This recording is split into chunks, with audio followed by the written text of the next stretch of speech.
Assalamualaikum warahmatullahi wabarakatuh. Perkenalkan, saya Akila Gilbrono Hakimi dengan NIM G00251124 dari kelompok B7.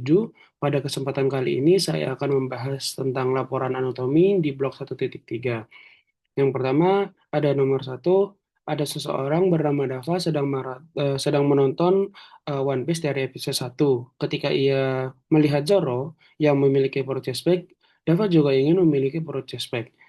Untuk pertanyaannya, yang A, jelaskan pembagian lapisan dinding abdomen anterolateral dan posterior. Jelaskan mengenai yang B, jelaskan mengenai sistem otot yang ada di abdomen. C, jelaskan mengenai organ retroperitoneal dan intraperitoneal. Yang pertama kita memasuki yang nomor satu, pembagian lapisan dinding abdomen anterolateral dan posterior. Untuk anterolateral sendiri, yang pertama ada kulit. Kulit itu melekat pada struktur yang terletak di bawahnya dengan longgar kecuali pada umbilikus. Yang kedua ada fascia superficialis. Untuk fascia superficialis sendiri terbagi menjadi dua, ada lamina superficialis dan ada lamina profunda. Nah, di atas umbilikus, kedua lapisan ini bersatu ke arah posterior yang akan menjadi fascia superficialis pectoralis dan ke arah dorsal menjadi fascia superficialis dorsi. Sedangkan di bawah umbilikus, kedua lapisan ini dapat dibedakan dengan sangat jelas. Yang ketiga, ada fascia profunda, yang merupakan lapisan tipis dari jaringan ikat yang menutupi muskulus dan terletak tepat di bagian dalam fascia scarpa. Setiap flat muscle yang tertutup oleh suatu lapisan fascia profundus di fascias anterior dan posteriornya. Secara umum, lapisan-lapisan ini tidak nampak jelas kecuali lapisan di sebelah dalam musculi transversus abdominis yang berkembang lebih baik. Yang keempat ada musculi et aponeurosis. Di bagian flat muscle ada musculi obliquus externus, musculi obliquus internus, dan musculi transversus. Di bagian vertical muscle atau vagina musculi recti terdapat musculi rectus abdominis dan musculi pyramidalis. Nah, untuk urutan flat muscle sendiri dari abdominalis dari facialis ke profunda, yang pertama ada musculi obliquus externus abdominis, dilanjutkan dengan musculi obliquus internus abdominis, dan yang terakhir ada musculi transversus abdominis. Yang kelima, ada fascia transversalis. Fascia transversalis sendiri merupakan lapisan berkelanjutan dari fascia profundus yang memagari kavitas abdominalis yang berlanjut ke dalam kavitas pelvis. Nah, dia ini paling terlihat pada sebelah dalam musculi transversus abdominis. Selanjutnya ada di bagian fascia extraperitonealis. Nah, fascia ini memisahkan fascia transversalis dengan peritoneum. Fascia ini berisi jaringan lemak. Yang pertama fascia ke arah sisi anterior ke tubuh disebut dengan preperitoneal dan fascia ke arah sisi posterior tubuh disebut dengan retroperitoneal. Terdapat viscera retroperitoneal dan viscera intraperitoneal. Yang ketujuh ada peritoneum parietal. Untuk peritoneum parietal sendiri itu adalah lapisan yang melapisi bagian dalam dinding abdomen dan menjadi bagian dari dinding abdomen. Untuk pas peritoneum viscerale itu lapisan peritoneum yang melapisi langsung permukaan organ viscera abdominis, baik sebagian permukaan organ yang disebut dengan organ retroperitoneal maupun seluruh permukaan yang disebut dengan organ intraperitoneal. Dan terdapat cavum peritonei, yaitu cavum peritonei mayor dan minor, dan foramen epiploica Winslowi. Selanjutnya, pada bagian posterior, yang pertama ada kulit, yang kedua ada fascia superficialis dorsi, yang ketiga ada musculus, yang terbagi menjadi yang pertama ada lapisan pertama, ada musculi latissimus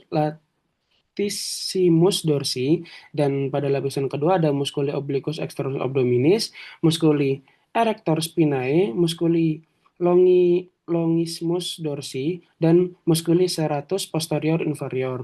Pada lapisan ketiga ada musculi multifidus, musculi interspinalis, dan musculi obliquus internus abdominis.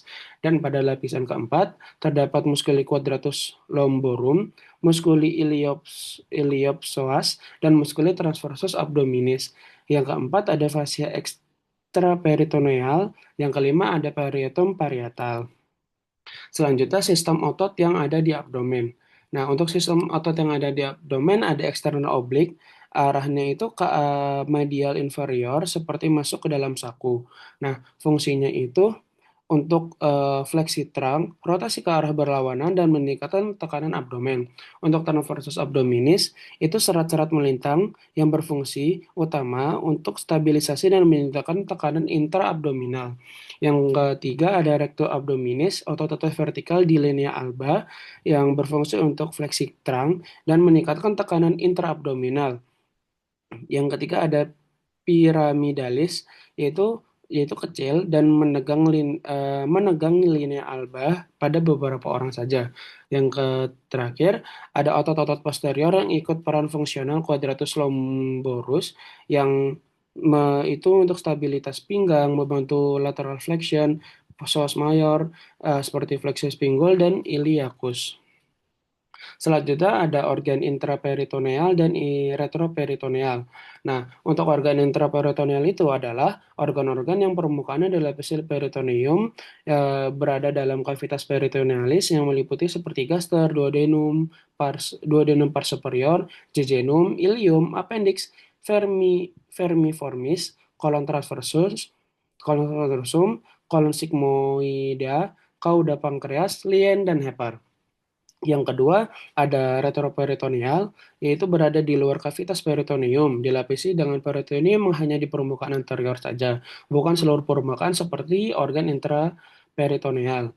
Nah, untuk menghafalnya bisa dengan set Pucker. Yang pertama ada suprarenal gland, kemudian ada aorta, kemudian ada duodenum, selanjutnya ada pankreas, lalu ada ureter, terus kemudian ada colon ascendens et descendens, yang selanjutnya ada kidney, kemudian ada esophagus, dan yang terakhir ada rectum. Memasuki laporan kedua, seseorang bernama Rama sedang menonton Time Baekhyun yang memakan mie pedas dan ayam goreng. Kemudian ia membeli 2 bungkus mie pedas dan 2 porsi ayam goreng. Jelaskan anatomi gaster dan sphincter yang ada di gaster. Nah, untuk anatomi yang berada di gaster itu terbagi menjadi 4. Yang pertama ada pars cardiaca. Pars cardiaca itu adalah bagian paling proksimal dari lambung, tempat di mana esofagus masuk ke dalam lambung melalui ostium cardiacum. Yang kedua ada fundus di bagian paling atas yang berada di bawah diafragma. Fundus akan memulai proses pencernaan dan pencampuran dibantu oleh enzim. Yang ketiga ada korpus, badan lambung, tempat makanan dicerna dan dicampur dengan enzim-enzim hingga proses menjadi bagian-bagian kecil yang disebut dengan sel Kim. Yang keempat ada pis pylorica, yaitu pars pylorica adalah bagian distal atau paling bawah dari lambung yang menjadi gerbang keluar menuju duodenum. Fungsinya sangat penting dalam pengaturan pengosongan lambung dan pencegahan refluks duodenum. Nah, untuk susunan dinding gaster dari luar ke dalam, yang pertama ada tunica serosa, yang kedua ada tunica muscularis, yang selanjutnya ada tunica submucosa, lalu ada tunica mucosa.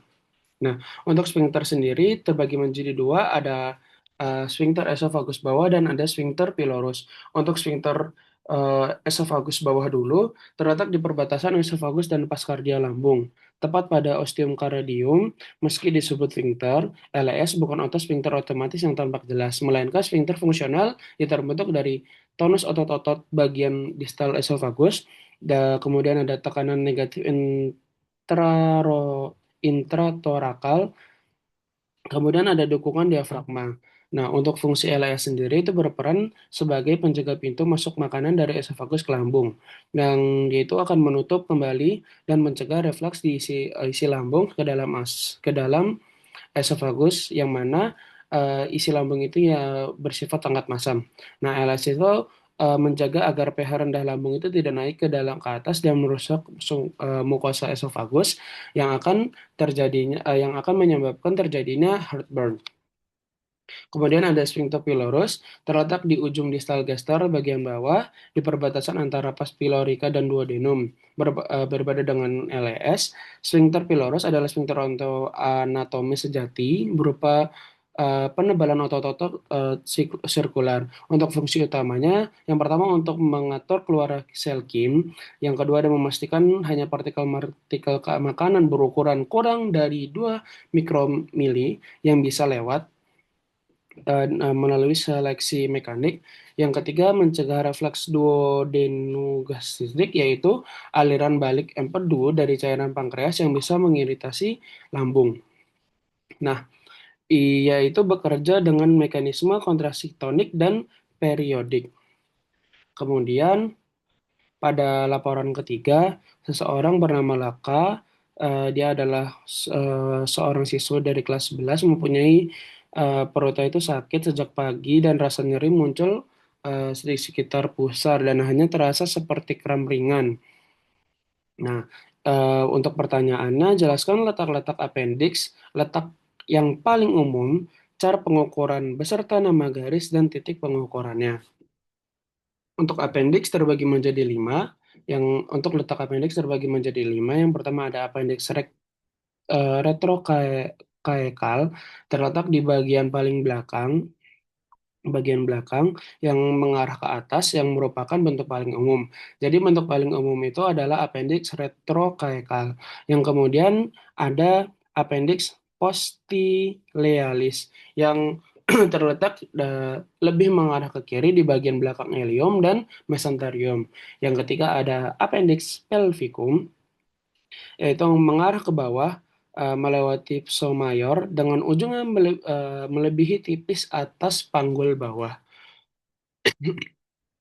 Yang keempat ada appendix Peirealis yang terletak lebih mengarah ke kiri di depan ilium dan mesenterium. Yang kelima ada appendix subcaecalis yang terletak descendens ke caudal. Nah, untuk letak appendixnya menurut garis Monre-Pichter, diukur dari sias dextra ke umbilicus. Pangkal appendix terletak 1/3 lateral garis Monre-Pichter yang disebut dengan titik McBurney. Yang kedua ada menurut garis Lange yang diukur dari sias menu dextra sampai sias sinistra. Ujung appendix adalah titik 1/6 lateral dextra. Mungkin itu saja dari saya. Mohon maaf bila ada kata-kata yang kurang berkenan atau ada salah kata. Wassalamualaikum warahmatullahi wabarakatuh.